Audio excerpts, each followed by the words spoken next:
Hello students, today we are going to discuss stationary waves on a string. Before that, I want to ask one thought-provoking question. Everything in life is vibration.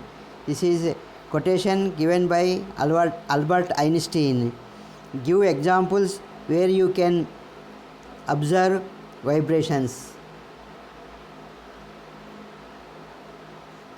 Students, when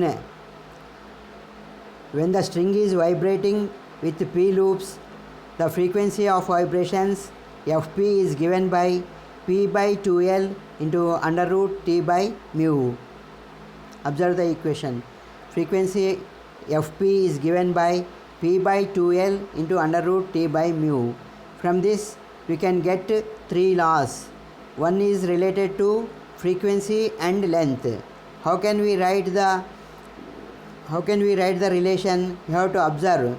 Right side is a fraction. Length is in the denominator. A letter which is in denominator, then it will have inversely proportional. So F is inversely proportional to length. We write as F is proportional to 1 by L. From this we get Fl is equals to constant. From this we can rewrite as F1L1 is equals to F2L2. Rearranging them, F1 by F2 gives L2 by L1. I will explain general form. If two terms are inversely proportional, you have to write as F1 by F2 is equals to, have to write reverse, L2 by L1. We will do one problem. A guitar string is 90 centimeters long and has fundamental frequency of 124 Hz. Where should it be pressed to produce a fundamental frequency of 186 Hz? Observe the given data. L1 is given as 90 centimeters and F1 as 124 Hz. F2 as 186 Hz, and you have to find L2 is equals to how much.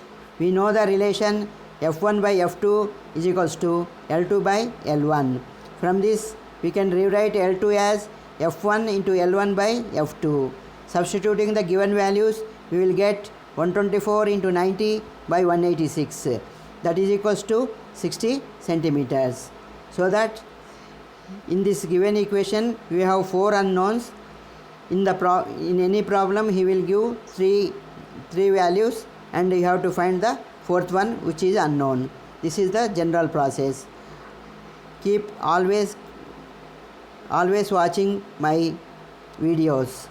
Thank you.